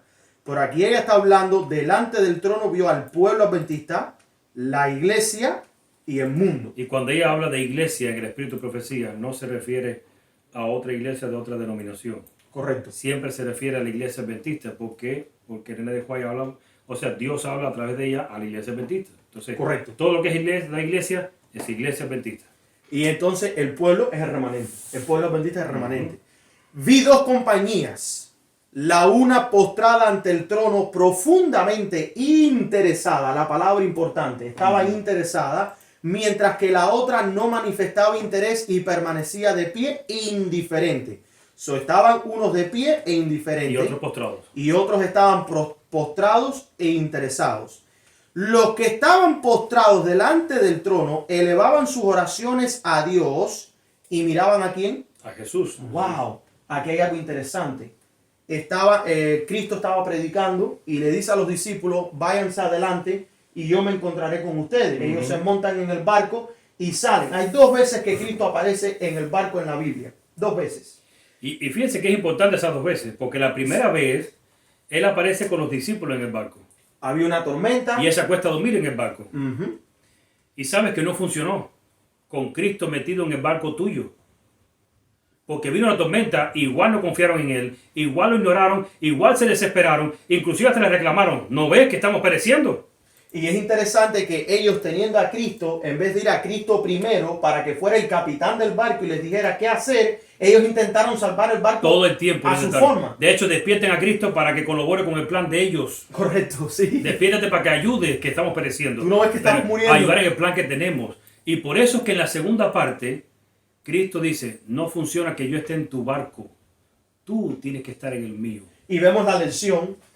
El barco está allá, ellos se quedaron a dormir en el barco y temprano en la mañana aparece un personaje caminando por encima de las aguas. Ahora, yo quiero que ustedes analicen esta historia, mis queridos, porque aquí hay una lección inmensa para nosotros. Y ahí los 12 discípulos, cuando miran hacia un lado del mar, ellos ven eso y dicen, ¿qué es eso? Eso es un fantasma. Fíjense Lo que estamos viendo es un espíritu. Creían en los fantasmas. Y se asustaron. Y Cristo tuvo que decir, no. Pasa a vosotros, soy yo. Soy yo. Ahora, vamos a lo interesante. Lo que Pedro le pide. Pero fíjate, ¿quién fue quien pidió? Fue Pedro. Y tú sabes que varias veces en la Biblia se menciona a Pedro como aquel al cual el Padre le reveló varias cosas, ¿sí o no? Sí. Mateo 16, 17. Simón Pedro, bienaventurado eres porque lo que te ha sido revelado no fue por Ni, carne. ni sangre, sino por mi Padre que está en ¿Y los qué cielos. fue lo que le fue revelado a él? Tú eres el Cristo, el El Hijo de Hijo Dios de viviente. Dios. Cuando Ah. Cristo preguntó, ¿quién dice la gente que es el Hijo del Hombre? Y pregunta, ¿sobre qué fue lo que Cristo fundó su iglesia? ¿En Pedro? No. No, sobre él, sobre que él era el Hijo de Dios. Y ahora la fundación de la iglesia de Cristo no está dentro del barco con los discípulos, No. está afuera. Está afuera. Y ahora Pedro, De hecho, hay un detalle con eso. Cuando Cristo dijo sobre esta roca, se refería a él. ujú, Pero ¿sabe dónde estaba parado el Señor Jesús? En el mismo monte que cuando Él venga se partirá en dos y se hará una planicie y ahí descenderá a la santa ciudad. wow, Es algo increíble, hermano. cómo se conecta todo. Todo está conectado. Cuando Cristo hablaba algo, todo el simbolismo estaba ahí exacto. Nada era por casualidad. Entonces, bueno, Pedro Bueno, le nos dice, fuimos. maestro, no, estamos ahí, le dice, maestro. Si eres tú, haz que yo vaya a ti. Porque ahora Pedro le dice, si eres tú, ven a nosotros. Claro, No, claro. haz que yo vaya a ti. Y ahora, Y ahora Cristo le quiere demostrar a ellos, ustedes tienen que venir a mi barco. ¿Y qué pasa ahora que tú mencionas este detalle, qué pasa con ese barco que dice que iba a desaparecer? Cuando tú te bautizas en el nombre de Jesús, ¿te estás bautizando en qué cosa? ¿El nombre de Jesús encierra esperanza? Sí. ¿Salvación? Sí.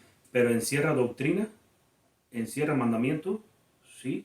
todo. Entonces cuando el barco es el barco de Cristo, la doctrina de Cristo que parecía que iba a naufragar, pero no va a naufragar. Es que Parecía que iba a desaparecer, Exacto. pero hay un remanente que la mantiene en alto. Y fíjate que Cristo es la iglesia, Él es el cuerpo de la Ese es iglesia. el problema. Y nosotros tenemos que participar del cuerpo Del de cuerpo Cristo. de Cristo. Y ahora vemos que Cristo le dice a Pedro, ven, camina hacia mí. Y Pedro se baja del barco. Ahora, Pedro empieza a caminar por encima de las aguas hacia Cristo y no hubo problema hasta... Dice Elena White que miró a los demás como diciendo, mire lo que estoy haciendo, el orgullo Miró hacia el barco, hacia atrás. miró hacia donde estaba la mayoría. Y miró hacia abajo. Y miró hacia abajo. Y perdió de vista a Cristo. Y cuando tú pierdes de vista a Cristo, ahora te desespera si es que viene crisis, si no viene crisis, te vas completamente. Y te sale. empezó a ahogarse. Y se empezó a hundir. Ahora, aquí hay otra lección. Cristo extendió una mano y lo salvó.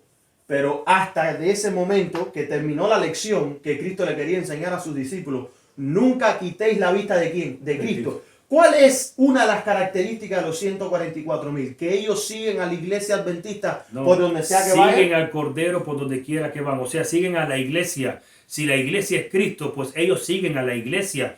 No A siguen la denominación. a la denominación. Ni a la corporación. religión. Ni a la corporación. ¿Por qué hacemos el énfasis? Porque, hermano, la iglesia es Cristo. Exactamente. Es Él. Entonces seguimos a la iglesia. De hecho, Cristo, cuando saca a Pedro, tristemente lo regresó a su barco. Porque no estaban listos para seguir con Él caminando. No, incluso siguieron su travesía. Sí. Pero los discípulos aprendieron una lección. Y Pedro más que todo aprendió una lección. Porque él dijo, si quito mi mirada de Cristo, me ahogo. Fíjense, me gusta el personaje de Pedro y perdona que nos hemos ido un No, poco. estamos nos ahí. hemos extendido un poco. Estamos ahí. Porque muchos critican a Pedro porque era una persona impulsiva. Exacto. Pero si analizas entre los discípulos, fue el único que siempre se atrevía a levantar la voz por Dios. Siempre. ¿Sabes qué? Sería bueno que fuéramos un poco de ese Pedro, el transformado, por supuesto. No voy a pedirle que seamos el Pedro no transformado. Ese Pedro transformado.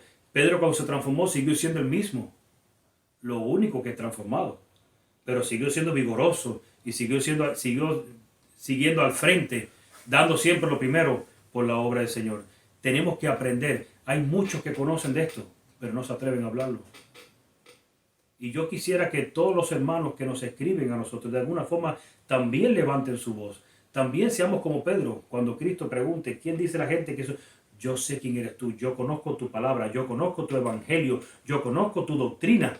Levantemos esta bandera. Y que seamos también como Pedro, que si nosotros vemos a Cristo y nos dice, ven, estemos dispuestos a dejarlo todo por seguir al Maestro. Sí. Ahí está la lección.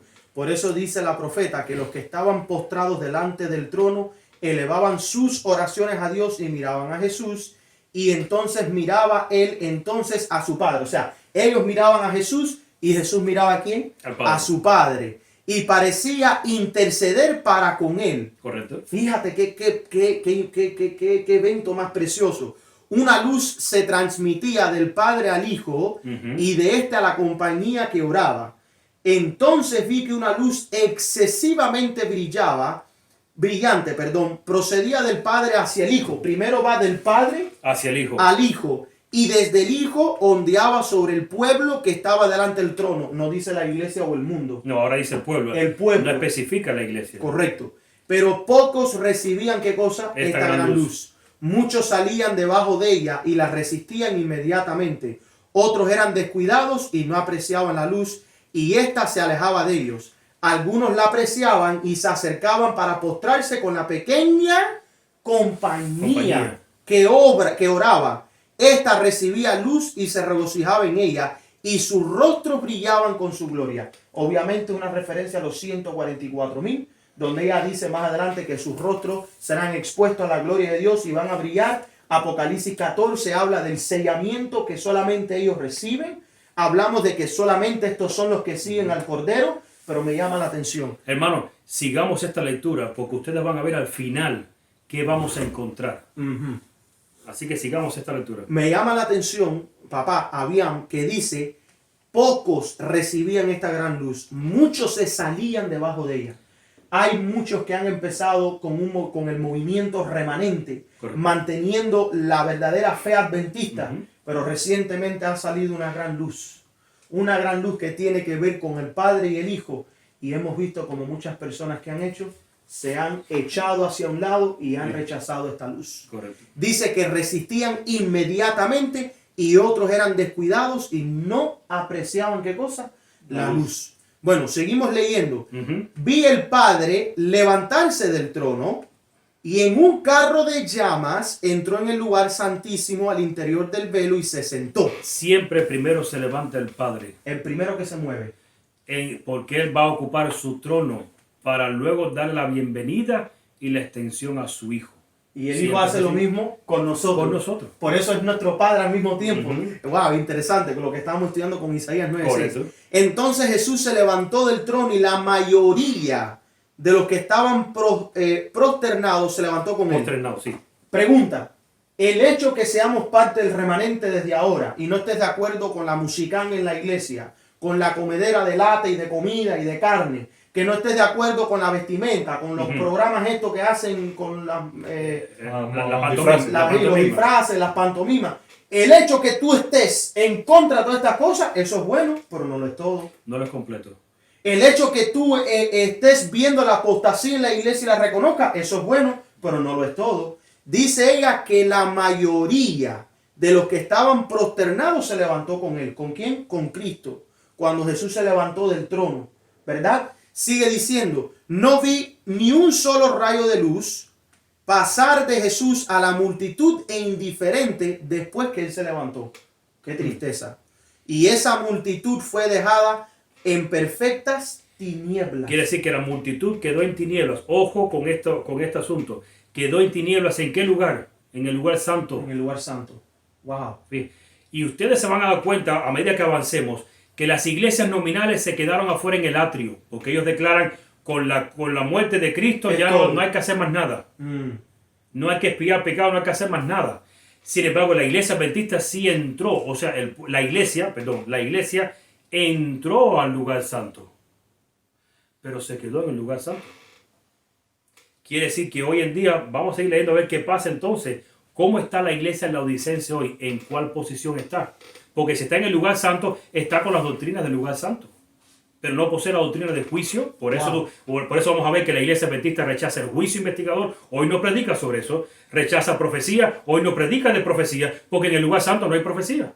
Y me llama la atención que solamente aquellos que siempre mantenían la vista en Cristo eran los que estaban pendientes a todo lo que sucedía. Ahora, vamos a ver qué va a pasar por quedarse en el lugar santo. Ya vemos lo primero, que se quedaron en tinieblas. Perfectas, dice perfectas tinieblas. Porque cuando Dios se mueve de su lugar, queda en tinieblas todo. Por eso dice que cuando salga del lugar santísimo, se llenará de humo. Lo que quiso decir el autor es que se llena de tinieblas. Wow. Y por eso que nadie podrá estar dentro del lugar santísimo. Bueno, vemos ahora, escuchen bien, que este pueblo quedó en tinieblas en el lugar santo. Vamos a ver qué pasa con el siguiente. Sigue diciendo, los que se levantaron cuando se levantó Jesús tenían los ojos fijos en él mientras se alejaba del trono y los conducía un trecho. Muchos los llamados, pocos los escogidos. El Correcto. camino para la perdición es ancho, pero el de la salvación, ¿qué cosa es? Estrecho. O sea, no es un grupo que simplemente se gira hacia un punto. Es un grupo que abandonó ese lugar y se separa de este grupo y ahora avanza en un trecho hasta un punto. No estaría correcto decir que estos que se levantaron cuando vieron a Jesús tenían los ojos fijos mientras se alejaban del trono y se conducían por un trecho, por una experiencia que También. Cristo los lleva en la vida. Sigue diciendo, alzó entonces su brazo derecho y oímos su hermosa voz decir, aguardar aquí. Él les dio una orden, esperen aquí, voy a mi Padre para recibir el reino. Pero espera un momentico, si Cristo, el Padre y el Espíritu Santo son tres en uno y uno en tres, ¿por qué tiene que recibir cosas del Padre si ya debería de tenerlas? O sea, Son iguales, coeternos iguales. ¿Es un Dios que no tiene reino? Hermano, esto lo hacemos para que usted medite y piense. Son y saque preguntas. cuenta. Hágase preguntas, hermano. Son preguntas. Analice. Esto no hace sentido. Y por eso lo hacemos con este énfasis. Mantened vuestras vestiduras inmaculadas. Para el punto que este pueblo entra en el lugar santísimo, tiene sus vestiduras, ¿qué cosa? ¿Y qué cosa es la vestidura en la Biblia? Es el manto de justicia de Cristo. De Cristo. Por eso Adán perdió el manto de justicia que él tenía de Cristo y ahora se tapó con hojas de higuera. Y el punto es, ¿qué cosa es el manto de justicia de Cristo? Es la obediencia de Cristo, pero es su doctrina. Pedro, una de las cosas que entró adentro de Sanedrín para ver de qué acusaban a Cristo, porque él quería saber de qué lo van a acusar. Y era de su doctrina. Si usted lee los evangelios van a ver que lo que buscaba el sumo sacerdote era, no, porque mira, no solamente se hace hijo de Dios, ahora dice que es Dios también. Y estaban buscando acusarlo por la doctrina de él. Por la doctrina, así mismo. Entonces, tu manto de justicia hoy en día es de Cristo, pero no solamente es su obediencia. Pregunta, papá, si Cristo fue perseguido por su doctrina, ¿será el remanente perseguido por su doctrina? Los discípulos fueron perseguidos por la doctrina de También Cristo. fueron perseguidos. Y Por espérate, creer lo mismo que el maestro. ¿cómo se llama? Los valdenses. valdenses. Los valdenses también fueron perseguidos por su doctrina. Por la doctrina. por Los creer. reformadores fueron perseguidos Por por la su doctrina. doctrina. Pregunta, ¿qué quedará de la iglesia adventista el séptimo día? Bueno, seguimos y dice, y dentro de poco volveré de las bodas y os recibiré a mí mismo. O sea, primero suceden las bodas, Cristo se casa con la nueva Santa Jerusalén, que eso está a punto de pasar actualmente, y después Él viene a recibir, ¿qué cosa? El pueblo. Correcto. Sigue diciendo, después de eso, después de las bodas del Cordero, después que el pueblo mantuvo sus vestiduras inmaculadas, después que Él fue al Padre para recibir su reino, después de esto, un carro de nubes cuyas ruedas eran como llamas de fuego, lo que estamos mencionando, el trono de Dios tiene Se mueve. ruedas, llegó rodeado de ángeles donde estaba Jesús. Él entró en el carro y fue llevado al lugar santísimo donde el Padre estaba sentado. Allí contemplé a Jesús, el gran sumo sacerdote, de pie delante del Padre. En la orla de su vestidura había una campana y una granada. Interesante. Esto hay que estudiarlo. Eso es lo que sonaba cuando el sumo sacerdote. De hecho, un dato interesante. El sumo sacerdote entraba con una cuerda amarrada a él, porque si moría, inclusive decían, de los rabinos, dice que había que alarlo porque nadie podía entrar inclusive a buscar el cuerpo. No, claro. Las oraciones que tenía que elevar durante el día de Yom Kippur debían ser cortas, no sea que fueran largas y el pueblo asumiera que estaba muerto y fueran a tratar de sacarlo antes de tiempo e irrumpía y lo que le decía al pueblo que el sumo sacerdote estaba vivo, eran esas campanas que sonaban y se mantenían en el movimiento de los brazos cuando él levantaba el incienso y hacia el cielo. Luego otra campana y otra granada. Interesante. Los que se levantaron con Jesús elevaban su fe hacia Él, no hacia la denominación ni hacia la religión, era hacia Cristo en el lugar santísimo y rogaban, Padre mío, danos tu espíritu. Okay. Wow, ojo mis queridos. Y ojo con lo que van a recibir del Espíritu. Entonces Jesús soplaba sobre ellos, ¿qué cosa? El Espíritu Una Santo. influencia. Y ese Espíritu Santo, en ese aliento había luz, poder, mucho amor, gozo y paz. Luz, poder, amor, gozo y paz. Wow. Este amor no es el amor que nosotros tenemos de la costumbre de pensar, No, de amar no. al prójimo. Este amor enseña, la buscar la palabra correcta, se centra en la obediencia. Y sacrificio, Por eso entrega. Cristo dijo, Sí. si me amáis, guardad mis mandamientos. Que eso está en Juan 14. ¿Cómo yo amo a mi prójimo? Primero obedeciendo los mandamientos. Empiezo con mi amor al prójimo y luego con el resto de las obras que quedan. Pero ojo con ese detalle, porque era como es luz, Luz, poder, mucho amor, gozo y paz. Porque vamos a ver que el diablo ahora va a soplar también.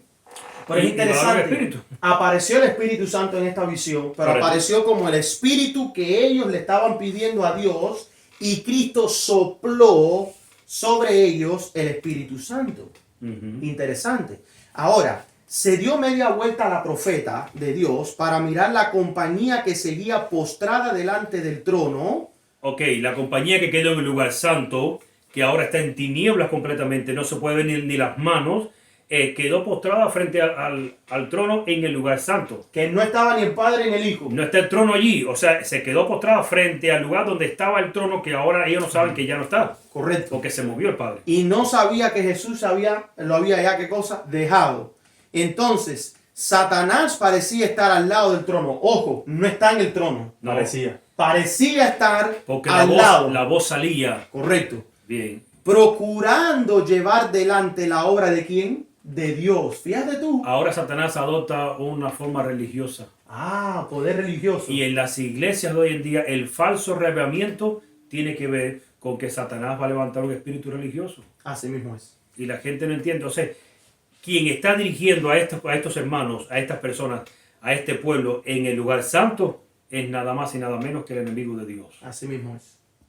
Entonces, analicen, porque ahora ellos van a pedir al Padre, que ya no está porque lo perdieron de vista, porque no le siguieron, y van a recibir un espíritu. ¿Pero el espíritu de quién? ¿Sigue leyendo? Dice,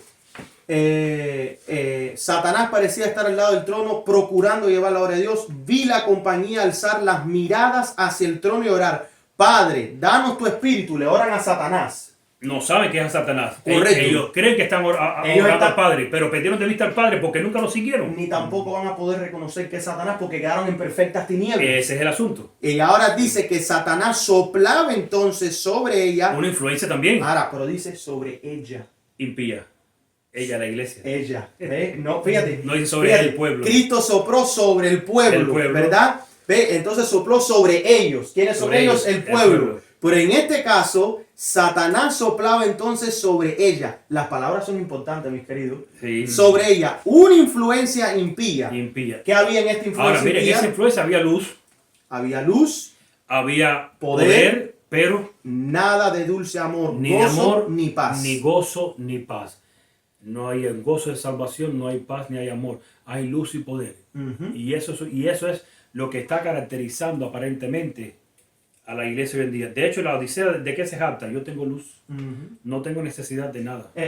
Yo fui a estudiar, tengo título, tengo maestría, Tenemos, doctorado, tenemos a Andrew University, tenemos a tenemos Southern, a el Southern, Instituto Bíblico Adventista, tenemos también eso, tenemos a todos los escuela, teólogos, he escrito libros, Ujú. Seminarios. Así que, seminarios. y el problema está que qué espíritu es lo que está influenciando en las iglesias hoy en día. Y permiso, ¿da Satanás algún tipo de luz? Sí, dice que había luz y mucho poder Sí. en el aliento inmundo. Pero la luz de Satanás parece que es la luz de Dios, pero no lo es. No lo es. Pero ¿qué pasa? Que si no hubiera acompañado del amor, si no hubiera acompañado de la obediencia, tú sabes que Satanás no se incomoda si tú estudias la palabra de Dios, si tú profundizas las escrituras, no. El problema es que dice, estudia todo lo que quieras, aprende todo lo que quieras, enseña todo lo que quieras, pero si tú no vives esto, Y ese es el pecado de la Odisea. ese es el pecado. Porque la Odisea tiene conocimiento de la verdad, Correcto. pero rechaza la amonestación. Así es. Rechaza lo que deben de hacer con ellos porque ellos se creen que están bien. Sí, vas a seguir pecando hasta que Cristo venga. Ahí está. Eso lo vamos a estudiar, ese asunto es importante, lo vamos a estudiar cuando estudiemos la justificación por la fe. Que tiene que ver con una de las doctrinas originales que Correcto. sí se enseñaban.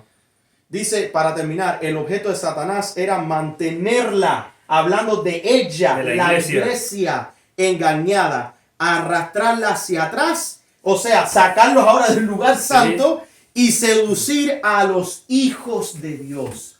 ¿Con quién seduce a los hijos de Dios? ¿Con quién? Con ellos. Con ellos. Con la iglesia. Con ella. Con ella. Con ella es que seduce. Cuando tú estudias la historia de Caín, dice que Satanás usó a Caín para seducir al resto de la humanidad. Por lo tanto, el espíritu de Caín se sembró en toda la humanidad, a tal punto que Dios tuvo que decir un día, tengo que destruir la tierra y a la raza humana prácticamente. Y solamente pudo salvar a un remanente. Ahora, le leo esto para ustedes, porque muchos creen que esos 2 o 3 grupitos que están afuera, que son disidentes, o como habíamos escuchado recientemente, ministerios independientes que nada más pueden usar el internet, o que usan el internet. El internet, cosas así. Eso no es el pueblo de Dios, es este. ¿Quieres saber de qué se trata el pueblo de Dios? Mira, a ver si podemos decir que serán muchos o serán pocos. Y estoy leyendo de Maranata, el Señor viene, página 215. Vi a nuestro pueblo en gran angustia, llorando, orando y reclamando las fieles promesas de Dios, en tanto que los impíos estaban alrededor de nosotros burlándose, amenazando con destruirnos. Y más adelante ella va a explicar que esos impíos es nada más y nada menos que el liderazgo y el pueblo. Sigo leyendo. Ridiculizaban nuestra debilidad, se mofaban de nuestra insignificancia numérica y nos vituperaban con palabras concebidas para ofender profundamente. Nos acusaban de haber adoptado una posición independiente de todo el resto del mundo. Nos habían quitado nuestros recursos de modo tal que no podíamos comprar ni vender y señalaban nuestra abyecta pobreza y nuestra agobiante situación. No lograban comprender cómo podíamos vivir apartados del mundo. Según ellos dependíamos del mundo y debíamos admitir sus costumbres, prácticas y leyes o salir de él. Si en verdad éramos el único pueblo del mundo que gozaba del favor divino, las apariencias indicaban en forma aterradora todo lo contrario. Los impíos aseguraban que tenían la verdad, que entre ellos se efectuaban milagros, que los ángeles del cielo les hablaban y andaban a su lado, que se manifestaban entre ellos un gran poder, señales y prodigios, y que ese era el milenio temporal que habían aguardado durante tanto tiempo. El mundo entero se había convertido y aceptado la ley dominical, en tanto que ese grupo pequeño y débil seguía desafiando las leyes terrenales y las divinas, afirmando ser el único poseedor de la verdad. Hermano, desgraciadamente será un pequeño grupo. Desgraciadamente. No es la mayoría. Y digo desgraciadamente porque a veces uno dice, ¿y cómo llegaremos a estos hermanos? El problema no es cómo llegaremos. Dios se las va a ingeniar para que llegue el mensaje a ellos. El problema es, ¿responderán ellos? ¿Lo aceptarán a este mensaje? Entonces, no pensemos que el pueblo de Dios es esa gran mayoría que está en las iglesias. Si la iglesia que tú estás yendo no es una iglesia que esté tomada por el enemigo, está bien. Pero hoy en día, cada día son menos y menos las iglesias que están siendo tomadas por el enemigo. O sea, son más y más las iglesias, que están siendo tomadas por el enemigo. Prácticamente, si no es en una cosa, es en otra. Si no es en una doctrina, si no es en una enseñanza, en algo, todas las iglesias prácticamente han caído. Porque la única iglesia que no había caído oficialmente era la iglesia adventista, y cayó a partir de 1980 hacia acá. Bueno, en realidad estaba cayendo desde más atrás. La apostasía, la verdad, empezó en 1900. Pero digo oficialmente porque fue cuando oficialmente el presidente de aquella ocasión, el papá del que tenemos hoy en día, de Ted Wilson, fue el que declaró al pueblo adventista como otro pueblo católico, otra denominación católica más en el mundo. Entonces el punto es, Dios está llamando a su pueblo, pero su pueblo, por desgracia, vuelvo y repito, no es la mayoría para este tiempo, es la gran minoría. Bueno, hemos llegado al final de nuestro estudio de hoy. Estuvo un poquito largo hoy, pero estuvo excelente. Espero que a la hermana que le contestamos la pregunta la haya servido de algo. Sí. La explicación que le dimos. Hermanos, sigan poniendo sus preguntas. Estamos tratando lo mejor que podemos de tratar de llegar a contestarlas todas. Les quiero dejar saber que hay muchos comentarios que nos están llegando a nosotros. Los podemos ver nosotros aquí en el canal. Incluso interactuamos, les ponemos el corazoncito para saber que se los apreciamos, los queremos mucho. Pero estamos notando que a través de otras cuentas nos están viendo estos mensajes. Queremos que sepan que nosotros no los estamos borrando. Nosotros les damos bienvenida. No sabemos por qué está pasando esto específicamente con el canal. Tenemos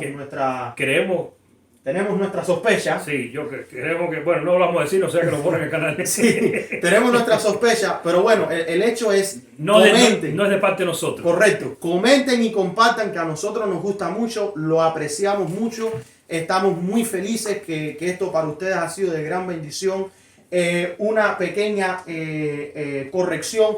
Mientras estábamos leyendo, mi papá Eugenio buscó en Patriarcas y Profetas, en la aplicación antigua de Elena G. de White, y sí apareció que decía el lugar santo y no el lugar santísimo. Así que parece ser que esto es un problema de Google. De traducción de Google. Fíjense que lo mismo, pero en el app que está en rojo de Elena de White dice, aunque la sangre de Cristo habría de librar al pecador arrepentido de la condenación de la ley, no anulaba el pecado. Este queda registrado en el santuario hasta la expiación final. Así en el símbolo, ese era el... Sí, correcto. El lugar santo. Así en el símbolo, la sangre de la víctima quitaba el pecado del arrepentimiento, pero quedaba en el santuario hasta el día de la expiación. O sea, da a entender que en la versión que tenía decía en el lugar santísimo. O sea, el Google, de Google. Hasta el traductor de Google nos quiere engañar. Exacto, el traductor de Google nos quiere engañar. Yo les cuento esto para que vean, tengan mucho cuidado e investiguen bien, porque el diablo va a usar cualquier método para tratar de confundir. Pero mis queridos, la Biblia y el Espíritu y Profecía es una cadena. Es una cadena. Es una cadena perfecta. Y todo se encuentra en ella sin ningún problema. Así que... Bien, desde ahora tenemos planificado el tema que vamos a tocar hoy. Sí. Para el próximo viernes, que quizás nos lleve 2 viernes, quizás. O más, ¿no? Si vamos a ir... Bueno, vamos a ir por doctrina. Doctrina por doctrina. Si las próximas preguntas que ustedes hagan tiene que ver con alguna doctrina que vamos a tocar de aquí en adelante, quizás si no correspondiera para el viernes que viene, sería para otro, lo vamos a contestar, pero exacto, hagan preguntas. Miren, yo pienso que Dios nos está usando a ustedes particularmente para que a través de ustedes salga a la luz o toquemos un tema que va a ser de importancia para muchos hoy en día. Así que no se sientan mal en escribirnos, preguntarnos las dudas que tengan. Vuelvo y repito, quizás no sea la suya, pero sea de alguien que usted conoce, y nosotros podemos presentar este estudio y podemos investigar un poco más. Por supuesto, si algo nos faltó que ustedes crean, escríbanos, envíenos sus comentarios, o sigan llamándonos como han hecho. Nos llamen, qué bueno que nos llaman, porque eso nos aclara mucho más, y somos un equipo, hermanos. No somos infalibles en este asunto. No. Todos somos un equipo, y al final lo que importa es que sea presentado la palabra del Señor, no mi palabra. Así que... Bueno, muchas gracias, Avian. Muchas gracias, papá. Vamos a orar bien rapidito. ¿Orar? Avian, ¿quieres orar para nosotros? Padre nuestro que estás en el cielo, santificado sea tu nombre. Gracias por esta noche que nos has dado de estudio. Gracias por haber entendido tu palabra. Amén. Bendice a todos los hermanos que nos están viendo y a los que nos están viendo también. Así que cuídanos y acompáñanos este sábado. En nombre de Jesús. Amén. Amén. Amén. Bueno, mi palabra favorita, Maranata.